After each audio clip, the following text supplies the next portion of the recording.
Hello friends, welcome back to my channel SSC Cooking World.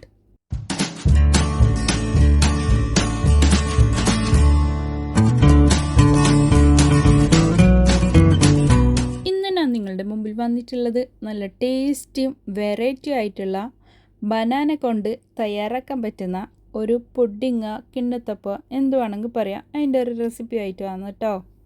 റെസിപ്പിയിലോട്ട് കിടക്കുന്നതിന് മുമ്പായി നമ്മളുടെ ഈ ചാനൽ ഇതുവരെ സബ്സ്ക്രൈബ് ചെയ്യാതെയാണ് ഏതെങ്കിലും കൂട്ടുകാർ എവിടെയെങ്കിലും കണ്ടുകൊണ്ടിരിക്കുന്നുണ്ടെങ്കിൽ ഒന്ന് പോയി സബ്സ്ക്രൈബ് ചെയ്യാനും കൂടെയുള്ള കുഞ്ഞു ബെൽ ബട്ടൺ ഒന്ന് പ്രസ് ചെയ്ത് സപ്പോർട്ട് ചെയ്യാനും മറക്കല്ലേ. എന്നാലേ ഞാനിടുന്ന പുതിയ പുതിയ വീഡിയോസിൻ്റെ നോട്ടിഫിക്കേഷൻ നിങ്ങൾക്ക് എപ്പോഴെപ്പോഴും കിട്ടത്തുള്ളൂ, നിങ്ങൾക്കത് അപ്പോഴപ്പോൾ തന്നെ കാണാനും പറ്റത്തുള്ളൂ. ഇത് ഞാൻ ചെയ്തെടുക്കുന്നുള്ളത് നോർമൽ ബനാന വെച്ചിട്ടൊന്നുമില്ല, നമ്മളെ നേന്ത്രപ്പഴയില്ലേ, ഇന്ത്യൻ ബനാന, ആ പഴം വെച്ചിട്ടാണ് കേട്ടോ. അപ്പോൾ അത് നല്ലോണം പഴുത്ത് കഴിഞ്ഞിട്ട് ഇപ്പോൾ ഇതിനെന്ത് ഞാൻ ചെയ്യുമെന്ന് പറഞ്ഞ് കളയാൻ വേണ്ടിയിരിക്കുന്നില്ലേ, ആ ടൈപ്പുള്ള പഴമാണെങ്കിൽ കുഴപ്പമില്ല. അങ്ങനെ ഞാൻ 2 പഴമാണ് എടുത്തിട്ടുള്ളത്. ഇത് നല്ലോണം പഴുത്തിട്ട് പിന്നെ എന്തോ ചെയ്യാൻ പറ്റൂല, അങ്ങനെ ഒരു അവസ്ഥയിലാണ് ആയിട്ടുള്ളത്. അപ്പോൾ അതിനെ ആദ്യം നമ്മൾക്ക് പുഴുങ്ങിയെടുക്കണം, സ്റ്റീം ചെയ്തെടുക്കണം. അതിന് ഞാൻ സ്റ്റീമറിൽ വെള്ളം ഒഴിച്ചെടുത്തിട്ടുണ്ട്. തിളപ്പിച്ച വെള്ളം കെറ്റിൽ നിന്ന് ഡയറക്റ്റ് ഒഴിച്ചെടുത്തതാണ്. അപ്പോൾ പെട്ടെന്ന് നമുക്കത് വെള്ളം തെളിച്ച് കിട്ടും, പെട്ടെന്ന് വെന്ത് കിട്ടുമല്ലേ, അതിന് വേണ്ടിയിട്ടാണ് ഞാൻ അങ്ങനെ ചെയ്തിട്ടുള്ളത്. നമ്മൾക്ക് ഇതിൻ്റെ കടയും കൊടിയും അങ്ങനെയാണ് പറയുന്നത് നമ്മൾ കാസർഗോഡ്. അങ്ങനെ 2 അറ്റത്തും നമ്മൾ ഇതിനെ മുറിച്ച് കളഞ്ഞിട്ടുണ്ട്. എന്നിട്ട് ഇതിനെ വെക്കാം. ഒരു 5 മിനിറ്റ് ഒന്നും ആവണ്ട, അപ്പത്തേനും അത് സ്റ്റീം ചെയ്തിട്ട് ആകെ നല്ലോണം പഴുത്തിട്ടുള്ളതല്ലേ, അപ്പോൾ ഫുള്ള് അതിൻ്റെ നാരൊക്കെ നമുക്ക് എടുത്ത് കളയാൻ പറ്റുന്നുണ്ട്. അതിന് വേണ്ടിയിട്ടാണ് നമ്മൾ സ്റ്റീം ചെയ്യുന്നുള്ളത്. അപ്പോൾ നമ്മൾ വിചാരിക്കും ഇതെന്തിന് സ്റ്റീം ചെയ്യുന്നത്, അല്ലെങ്കിൽ നമുക്ക് ഇങ്ങനെ ചെയ്താൽ പോരെയെന്ന്. പക്ഷേ സ്റ്റീം ചെയ്തെങ്കിൽ നല്ലൊരു കളറും കൂടി കിട്ടുന്നുണ്ട് കേട്ടോ. അപ്പോൾ നമുക്ക് ഇതിൻ്റെ നാരൊക്കെ കളഞ്ഞതിന് ശേഷം നമ്മൾ മിക്സിൻ്റെ ജാറിലേക്ക് ഇട്ട് കൊടുക്കുന്നുണ്ട്. അപ്പോൾ ഇതിലേക്ക് ഒരു മുട്ട കൂടി ഒഴിച്ചു കൊടുക്കുന്നുണ്ട് കേട്ടോ. ഇതിൽ പറഞ്ഞ മെഷർമെൻറ്റ് കറക്റ്റായിട്ട് എടുത്താൽ അതേപോലെ നല്ല പെർഫെക്റ്റ് ആയിട്ട് നിങ്ങൾക്ക് കിട്ടും. ഇത് 2 കപ്പ് പാലാണ് വേണ്ടത്. എൻ്റെ അടുത്ത് 1 കപ്പ് പാലേ ഉണ്ടായിരുന്നുള്ളൂ, അതുകൊണ്ട് ഞാൻ 1 കപ്പ് പാലാണ് ഇപ്പോൾ ഒഴിച്ചു കൊടുത്തിട്ടുള്ളത്. ഇത് 1/2 കപ്പ് കോൺഫ്ലവർ പൊടിയും അതുപോലെ തന്നെ 1/4 കപ്പിന് മേലെ ഞാൻ പഞ്ചസാര ഇട്ട് കൊടുത്തിട്ടുണ്ട്, ഷുഗർ. പിന്നെ 1/4 കപ്പിന് മേലെ ആയിട്ട് മിൽക്ക് പൗഡർ ഞാൻ ചേർത്ത് കൊടുത്തിട്ടുണ്ട്. പിന്നെ 1/2 ടീസ്പൂണ് ഏലക്ക പൗഡറും പിന്നെ 1 പിഞ്ച് ഉപ്പും. അതൊരു ടേസ്റ്റ് ബാലൻസ് ചെയ്യാൻ വേണ്ടിയിട്ടാണ്. ഇതൊന്ന് നമുക്ക് നല്ല പോലെ കറക്കി എടുത്തിട്ട് വരാം.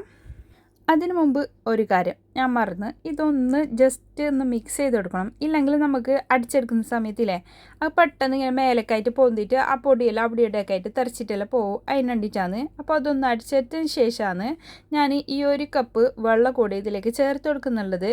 ശ്രദ്ധിക്കണം, നമ്മളുടെ കയ്യിൽ 2 കപ്പ് പാലുണ്ടെങ്കിൽ ആ 2 കപ്പ് പാൽ തന്നെ ഒഴിച്ചെടുത്താൽ മതി, എക്സ്ട്രാ വെള്ളം ആഡ് ചെയ്യണ്ട, ഇതിലേക്ക് ഒഴിച്ചു കൊടുക്കണ്ട. അപ്പോൾ ഇത് 2 കപ്പ് പാൽ വെച്ചിട്ട് ചെയ്യുന്നുള്ളതാണ്. അപ്പോൾ എൻ്റെ അടുത്ത് 1 കപ്പ് പാൽ ഉണ്ടായതുകൊണ്ട് ഞാൻ 1 കപ്പ് വെള്ളം ഒഴിച്ചെടുത്തിട്ട് അതിന് പകരം മിൽക്ക് പൗഡറും ആഡ് ചെയ്ത് കൊടുത്തതാണ്. അപ്പോൾ നമുക്ക് ഒരു പാന് അടുപ്പത്ത് വെച്ചിട്ട് അതിലേക്ക് ഇത് ഒഴിച്ചു കൊടുക്കാം. എന്നിട്ട് ഇത് പെട്ടെന്ന് നമുക്ക് ആയി കിട്ടും. എന്തെന്ന് പറഞ്ഞാൽ മുട്ടയും കോൺഫ്ലവറൊക്കെ ചേർത്തിട്ടുള്ളത് കൊണ്ട് എളുപ്പത്തിൽ ഇത് തയ്യാറാക്കി കിട്ടുന്നുണ്ട്. ഇത് റൈസ് ഫ്ലോർ വെച്ചിട്ടൊക്കെ ചെയ്തിട്ട് നോക്കി, അപ്പോൾ അതൊന്നും അത്ര വലിയ ടേസ്റ്റ് ആയിട്ടൊന്നും തോന്നിയിട്ട. അപ്പോൾ ഇങ്ങനെ ചെയ്യുകയാണെങ്കിൽ നമ്മൾ പെർഫെക്റ്റ് നമ്മൾ കിണ്ണത്തപ്പോ അതുപോലെ തന്നെ പുഡിങ്ങെല്ലാം പറയുന്നില്ലേ, അതിനൊക്കെ മേലാണ് കേട്ടോ അതിൻ്റെ ടേസ്റ്റ്. ഇതിലേക്ക് ഏലക്കപ്പൊടി മസ്റ്റായിട്ട് ഇടണം. ഇതിലേക്ക് നമ്മൾ ഏലക്കപ്പൊടി അല്ലാതെ വനില എസൻസ് ഒക്കെ ചേർക്കുകയാണെങ്കിൽ അതിന് വേറൊരു ടേസ്റ്റ് ആയിരിക്കും. അതുകൊണ്ട് വനില എസൻസ് ഒന്നും ചേർക്കണ്ട. ആ ടൈമിൽ തന്നെ ഇത് പെട്ടെന്ന് ആയി കിട്ടുമല്ലോ. അപ്പോൾ ഒരു പ്ലേറ്റ് ഞാൻ ഇവിടെ ഡെക്കറേഷനൊക്കെ ചെയ്തിട്ട് വെക്കുന്നുണ്ട്. ഗീ പുരട്ടി കൊടുത്തിട്ടുണ്ട് കേട്ടോ ഫസ്റ്റ്, അത് പെട്ടെന്ന് ഇളകി പോരാൻ വേണ്ടിയിട്ടാണ്. എന്നിട്ട് നമുക്ക് ഇതിന് ഒന്ന് ഇതുപോലെ ഇളക്കി കൊടുക്കാം. നമ്മൾ ഇത് അടുപ്പത്ത് വെച്ചിട്ട് എവിടെ അങ്ങോട്ടും ഇങ്ങോട്ടൊന്നും പോകാൻ പാടില്ല. ഇത് അവിടെ വെച്ചിട്ട് നമ്മൾ അടങ്ങ് പോയി കഴിഞ്ഞാൽ അത് പെട്ടെന്ന് കട്ട പിടിച്ചിട്ട് അവിടെയൊക്കെ ആയിട്ട് കട്ട ആയിട്ട് തന്നെ കിട്ടും.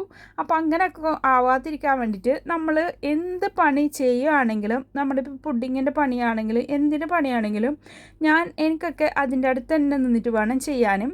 അപ്പോൾ ഇതിലേക്ക് മിൽക്ക് മെയ്ഡാണ് കേട്ടോ ഞാൻ ചേർത്ത് കൊടുക്കുന്നുള്ളത്. 1/4 കപ്പ് മിൽക്ക് മെയ്ഡ് കൂടി ചേർത്ത് കൊടുത്തിട്ടുണ്ട്. മധുരം നോക്കാം, കൂടുതൽ വേണമെന്നുണ്ടെങ്കിൽ ഈ ടൈമിൽ മിൽക്ക് മെയ്ഡ് കുറച്ചുകൂടി ചേർത്ത് കൊടുത്താൽ മതി. പുഡിങ്ങിലേക്ക് പാല് മിൽക്ക് പൗഡർ എല്ലാം ആകുമ്പോൾ നല്ല ടേസ്റ്റ് അല്ലേ. അപ്പോൾ ഇതിലേക്ക് ഒരു 1/2 ടീസ്പൂണ് ഗീയില്ലേ, നല്ല ഗീ കൂടി ഞാൻ ചേർത്ത് കൊടുത്തിട്ടുണ്ട്. നെയ്യ് നല്ല മിൽമ നെയ്യാ, ആർക്കിച്ച് നെയ്യാ, എന്ത് നെയ്യ് നമ്മുടെ കയ്യിലുണ്ടെങ്കിൽ അത് ചേർത്ത് കൊടുത്താൽ മതി. ഇതാ നല്ല കട്ടിയായിട്ട് വരുന്നുണ്ട്. നമ്മളുടെ അലുവൊക്കെ ഉണ്ടാക്കുന്ന ആ ടൈമിൽ ഉണ്ടാകുന്നില്ലേ, അതുപോലത്തെ മെത്തേഡല്ലേ നമുക്കിപ്പോൾ ഇത് കാണുമ്പോൾ ഉള്ളത്. അങ്ങനെ തന്നെയാണ് കേട്ടോ ഉള്ളത്. പക്ഷെ അങ്ങനെ കുറേ മണിക്കൂറൊന്നും ഇങ്ങനെ കുറുക്കിയിട്ടൊന്നും ഇരിക്കേണ്ട. ഇത് പെട്ടെന്ന് ഒരു 5 മിനിറ്റ് ആകുമ്പോഴത്തേനെ നമുക്ക് കുറുക്കിയിട്ട് കിട്ടുന്നുണ്ട്. ഇത് ഇത്രയും മതി. ഇതിൽ നിന്ന് ഇളകിപ്പോരുന്ന പാകം അതാണ് ഇതിൻ്റെ പാകം. എന്നിട്ട് നമുക്ക് ഇതിനെ ആ പ്ലേറ്റ്, സെർവിങ് പ്ലേറ്റിലേക്ക് മാറ്റി കൊടുക്കാം. ഇത് നമുക്ക് എത്രത്തോളം തിക്നെസ് ആവശ്യമുണ്ട് അതിനനുസരിച്ചിട്ട് ഇത് ഒഴിച്ചെടുത്താൽ മതി. എന്നിട്ടായിട്ട് ഇത് റെസ്റ്റ് ചെയ്യാൻ വേണ്ടിയിട്ട് ഒരു 4 മണിക്കൂറെങ്കിലും ഫ്രിഡ്ജിൽ വെക്കണവേ. ഇത് തണുത്തിട്ട് കഴിക്കാനാണ് ഭയങ്കര ടേസ്റ്റ്. അപ്പോൾ ആ പുഡിങ്ങിൻ്റെ അതേ ടേസ്റ്റ് തന്നെയാണ്. പുഡിങ്ങും ചെല്ലാന്ന് കഴിയില്ല, അതിനും കാട്ടിയെല്ലാം ഭയങ്കര ടേസ്റ്റാണ് കേട്ടോ. ഇത് 4 മണിക്കൂറിന് ശേഷം ഞാൻ എടുത്തിട്ട് അതിൻ്റെ സൈഡൊക്കെ ഒന്ന് ഒട്ടിപ്പിടിക്കണ്ടെന്ന് വെച്ചിട്ട്, തണുപ്പുള്ളതല്ലേ അപ്പോൾ ഒട്ടിപ്പിടിക്കണ്ടെന്ന് വെച്ചിട്ട് ഒന്ന് ഞാൻ സ്പാച്ചിൽ വെച്ചിട്ട് വീടിച്ച് കൊടുക്കുന്നുണ്ട്. എന്നിട്ട് നമ്മൾ സെർവ് ചെയ്യുന്ന പ്ലേറ്റിലേക്ക് ഡിമോൾഡ് ചെയ്യാം.